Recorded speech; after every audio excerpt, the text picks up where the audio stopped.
ఖమ్మం నగరం వెలుగుమట్ల సాక్షిగా పేదవాడి సొంతింటి కల కన్నీరుగా మారుతోంది. 15 ఏళ్ల క్రితం భూదాన్ బోర్డు ద్వారా పట్టాలు పొంది ఇళ్లు నిర్మించుకుని నివసిస్తున్న 2000 కుటుంబాలను రోడ్డున పడేసేందుకు కాంగ్రెస్ ప్రభుత్వం సిద్ధమైంది. కాంట్రాక్టర్ల జేబులు నింపేందుకు ఈ అమానవీయ చర్యలకు పూనుకుందనే విమర్శలు వెల్లువెత్తున్నాయి. వెలుగుమట్లలోని 62 ఎకరాల భూదాన్ భూముల్లో నివసిస్తున్న పేదలకు హైకోర్టు అండగా నిలిచింది. ఇక్కడ నివసించే వారికి హక్కుందని, వారిని ఇబ్బంది పెట్టొద్దని స్టే ఇచ్చింది. అంతేకాకుండా వారికి నీళ్లు, కరెంటు, స్కూల్ వంటి కనీస సౌకర్యాలు కల్పించాలని కోర్టు స్పష్టమైన ఆదేశాలు ఇచ్చింది. అయినప్పటికీ కాంగ్రెస్ ప్రభుత్వం కోర్టు తీర్పును తొంగలో తొక్కి ఏకపక్షంగా ఇండ్లను కూల్చివేస్తోంది. ఒకవైపు ఇందిరమ్మ రాజ్యం చెప్తూనే మరోవైపు పేదలు కూడి చెడగొట్టడంపై స్థానికులు మండిపడుతున్నారు. హైకోర్టు స్టే ఉన్నా సరే అధికారులు బుల్డోజర్లతో విరుచుకుపడడం వెనుక ఏ కాంట్రాక్టర్ల ప్రయత్నాలున్నాయి? చట్టాన్ని గౌరవించాల్సిన ప్రభుత్వమే ఇలా బరితెగిస్తే పేదలు ఎవరికి చెప్పుకోవాలి? ఖమ్మం గడ్డపై జరుగుతున్న ఈ అన్యాయంపై ప్రతిపక్షాలు మరియు ప్రజా సంఘాలు ఆగ్రహం వ్యక్తం చేస్తున్నాయి.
వెలుగుమట్ల గ్రామంలో సుమారు 2000 మంది ప్రజల గుడిసెల్ని ఎలాంటి కోర్టు ఆర్డర్ లేకుండా, ఎలాంటి ఆదేశాలు లేకుండా ఏకపక్షంగా కాంగ్రెస్ పార్టీ తన నమ్ముకున్నటువంటి కొంతమంది కాంట్రాక్టర్ల కోసం, వాళ్ళ ప్రయోజనం కోసం గుడిసెల్ని ఏకపక్షంగా రాజ్యాంగ విరుద్ధంగా కూల్చేస్తున్నారు.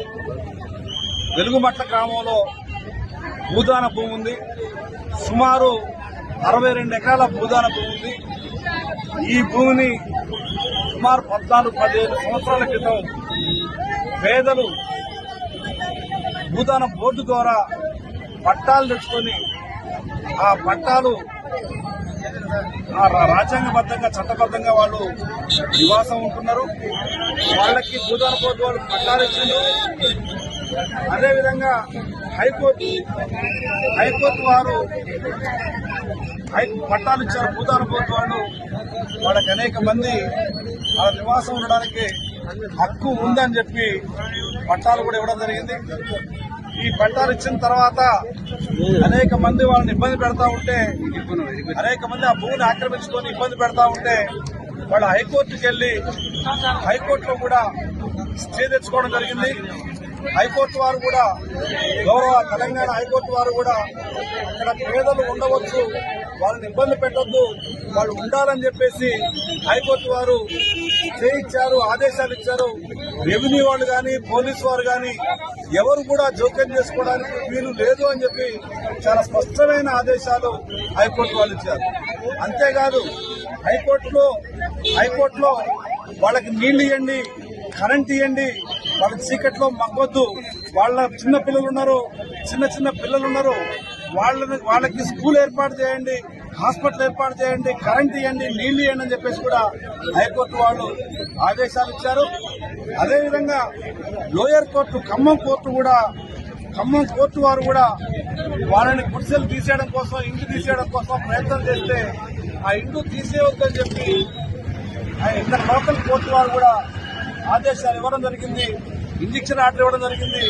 ఆ తర్వాత స్టేటస్ కో ఎట్లుందో అట్లా ఉంచండి భూమిని, ఆ గుడిసెలు కానీ, ఇండ్లు కానీ వాటిని కూల్చొద్దు, వాళ్ళని డిస్టర్బ్ చేయొద్దు, అవి ఎట్లుండగా అట్లా ఉంచండి అని చెప్పేసి కూడా lower court, Khammam court power of PDM గారు ఆదేశాలు ఇవ్వడం జరిగింది. మరి ఇన్ని ఆదేశాలు ఉన్నప్పటికీ ఇవాళ భూదాన యజ్ఞ బోర్డు వారు ఒరిజినల్ గా ఇచ్చినటువంటి పట్టాలు హైకోర్టు ఆదేశాలు ఉన్నాయి. భూదాన్ బోర్డు వాళ్ళు పట్టాలు ఇచ్చారు. అయినప్పటికీ వీటిని ఏకపక్షంగా ఎందుకు కూలుస్తా ఉన్నారో ఇవాళ అర్థం కావట్లేదు. అనేక మంది, వేల మంది ప్రజల్ని చిందరబందరం చేసి నెట్టిపారేసి వాళ్ళ పిల్లల్ని, చిన్న చిన్న పిల్లల్ని కూడా ఇసిరి అవతల పారేసి మొత్తం అందరినీ ఏకపక్షంగా ఆటోలలో, ట్రాలీలలో కుక్కి, వాళ్ళ సామాన్లు కుక్కి ఇవాళ భయంకరంగా వాళ్ళని పశువుల కంటే హీనంగా ఇవాళ వెహికల్స్ లో వేసి, ట్రాక్టర్లు, ఆటోలలో వేసి కుక్కి ఇవాళ వాళ్ళని బయటకు నిర్దాక్షిణ్యంగా బయటకు పంపిస్తున్నటువంటి పరిస్థితి. ఇవాళ భారతదేశంలో ఉన్నావా, ప్రజాస్వామ్యంలో ఉన్నావా, అసలు ప్రజలకు స్వేచ్ఛ ఉందా లేదా ఇవాళ అర్థమయ్యే పరిస్థితి లేదు.